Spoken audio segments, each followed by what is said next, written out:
A few weeks ago, I did a video on cleaning locomotive and rolling stock wheels. There were lots of comments though asking me why I didn't use an ultrasonic cleaner. I didn't have one. But now I have.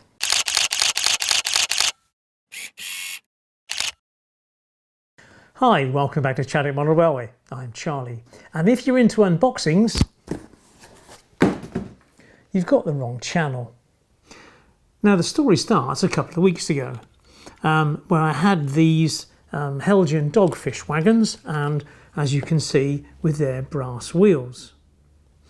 And of course, when I bought them, the wheels were absolutely filthy.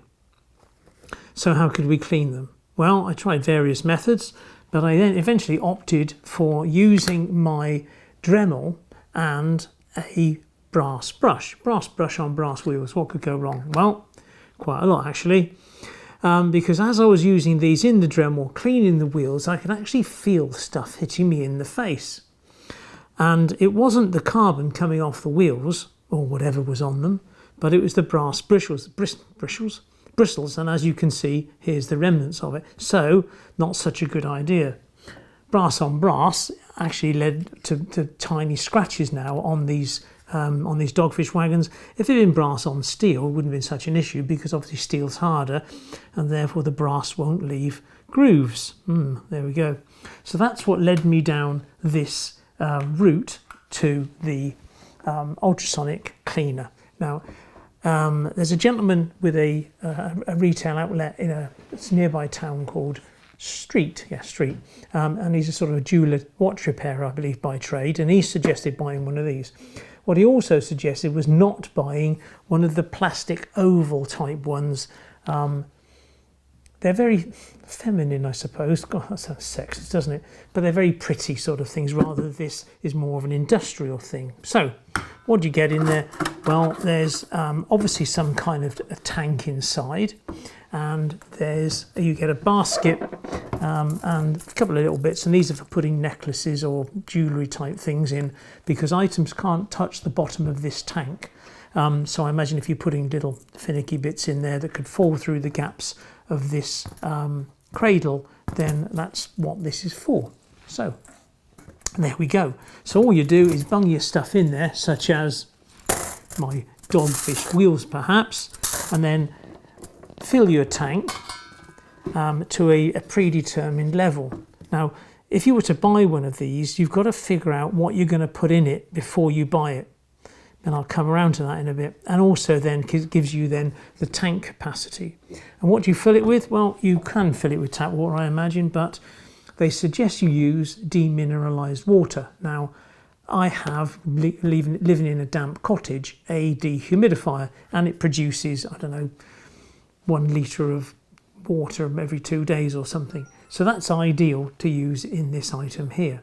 So what I shall do is put some water in there, connect it up to the mains, put the basket in with some stuff, and I'll show you what it does. Well, here we are, set up, ready to go. And here's about 1 litre of water straight out of my dehumidifier. So if I pour that in up to the little line, so it's sort of just under 1 litre is what that tank takes. And you then are supposed to add a drop or two of washing up liquid, or as people from the other across the pond would call it, dish soap. I learnt something there. Right, so what do we do from now on? Well, we have a basket to load up, and what do we want to put in our basket today? Well, just searching around the room, I've got some of those charming wheels from Helgian for my dogfish, so pop those in. A cutting disc from a Dremel, and I put it in that way because I don't want it that way because items shouldn't touch the bottom of the tank. I found a couple of screws lying around, another couple of wheels, and a pair of reading glasses. So if I just pop those in the tank, and it'll do for our little experiment. So pop those in there, and these little sort of lift out tags, you just fold those in and then put the lid on. It's exciting, isn't it? Lid's not on quite right because of the glasses are poking up. Right, If I turn it on at the back, then hopefully you might be able to see some of these lights if I lean forward. So we've got a heater here, and I've preset it at 40 degrees centigrade, but the temperature of the water in here is at 17, and it's going to run for 30 minutes. So I turn on the water heater, so that will now increase to 40 degrees, and if I press go, it will run for 30 minutes. Now, when I press this on button, I believe it interferes with the microphone, so I'll just do a quick test and see if it does.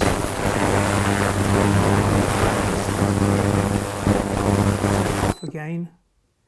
Anyway, so that's it. So I'm going to press go, and I'll see you in 30 minutes.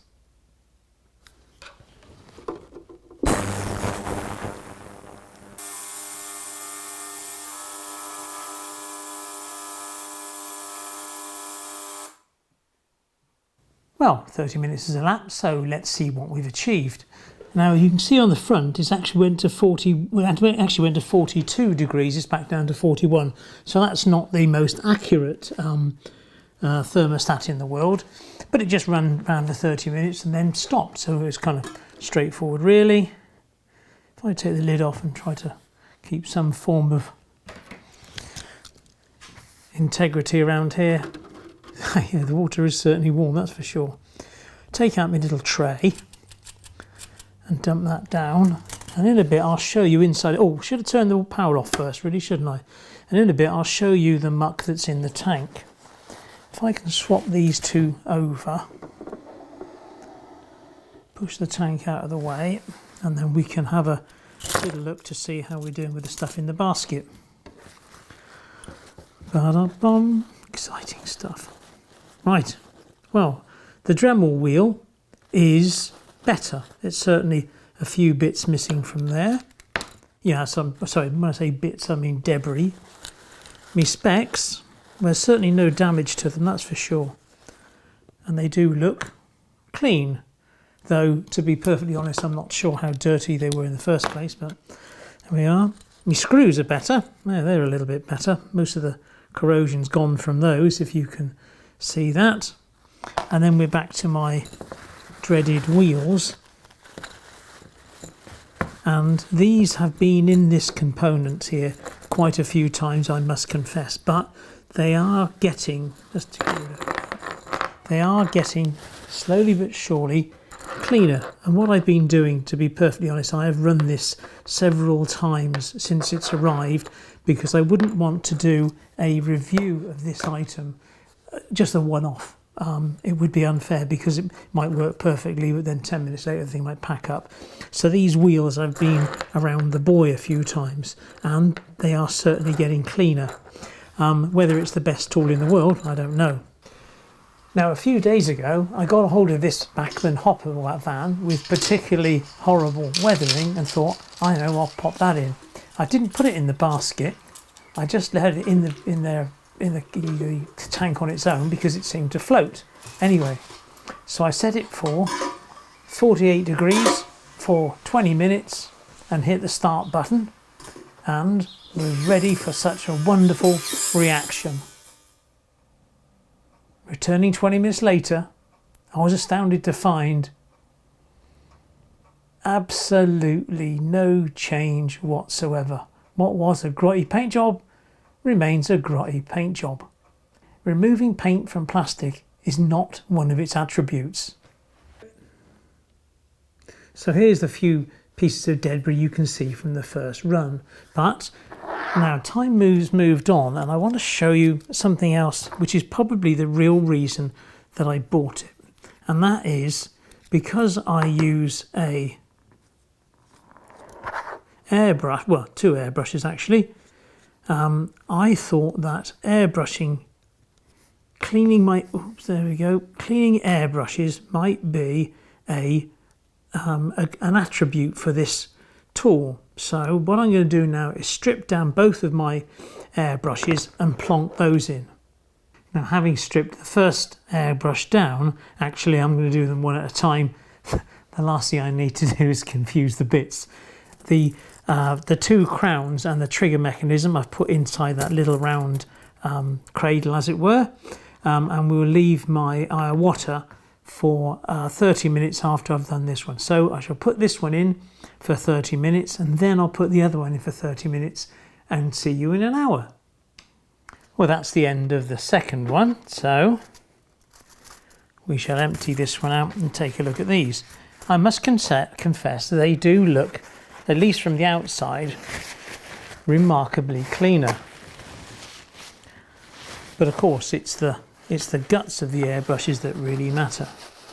So what I've done with the first airbrush is gone inside it with a cotton bud just to see if there is any debris left in there. But I really can't find any. My discipline with airbrushes is quite good, but what I have found is when you go back some months later, or yeah, it is months normally, some months later to do a bit more, you find that it's never quite as clean as you thought it was, and then you spend the next half an hour cleaning the wretched thing before you can get started. But invariably that's the way of railway modelling, isn't it? So there we are, there's all the bits.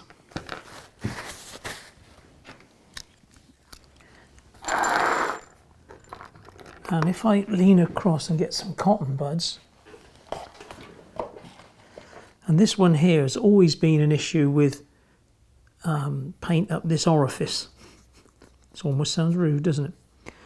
No, there's next to nothing there. There's a tiny, well, I don't really know if it's paint or not. And this is the first time I've really cleaned around these crowns as well. So let's have it. No, this is good to go. I'm quite surprised. Oh, hang on, a little bit of debris in there. But no, that's 10 times better. And I think the best thing to do is clearly to do this operation just when you've finished airbrushing. You know, you just give it your normal washout with your sprays and then bung it in here. So there we go. It's hard to say if it's a real railway modeller's asset. I think, to be perfectly honest, if you don't own an airbrush and that sort of thing, then it's not you're not going to get any real benefit from it. Here's a little bit of footage of where I stripped down a ring-filled motor, and I could have done with it then to clean those parts, but you know, we get by with a bit of isopropyl alcohol, a couple of rags and some cotton buds, so it might be a bit of an overkill. However, it might be difficult talking your partner into buying one, of course, unless of course you can get away with this. Now, this jewellery was my wife's, well, should we say, ancestors, and it was going to be sold for scrap. So I had a little look at it, threw it in the ultrasonic cleaner, and after I think it was 20 minutes or 30 minutes, took it out. It really didn't need that amount of time, and hopefully here you can see the difference. So if you need to convince your loved ones that you're buying it for her benefit, then good luck with that. Perhaps honesty will get the better of you, I think. But there we go. So it is a dual purpose thing. You can use it for, you know, cleaning watches, spectacles, that sort of thing, and of course airbrushes and bits of model railway stuff. But if it's just for you and you don't use airbrushes, then perhaps this is an item you ought to give a miss to. Now, before we wrap up, it would be worth looking at the state of the water in here. So I shall just decant it back into this jug, hopefully without making too much mess. And then we can see that it's pretty murky. And hopefully you can see how much muck is in there. And I shall give this a wipe out. And that might give us an indication of the residue that's left in there. And hopefully you can see there that that's the dirt rather than wet. So, cheers, lovely. If you were thinking of buying one, the first thing you need to make sure is that your assets will fit in the container, and obviously this I did because that's my airbrush, and this one here is, stand by, it's just over 6 inches across, or 15 centimeters. So that's the sort of size I went for, and it seems okay. But there we are. So an ultrasonic cleaner, you know, whether you need one, whether you want one, or yeah, they're there. 52 quid. I'll leave a link in the show more tab so you'd be interested in one, but it seems okay, but I'm not too sure whether you get much use out of it.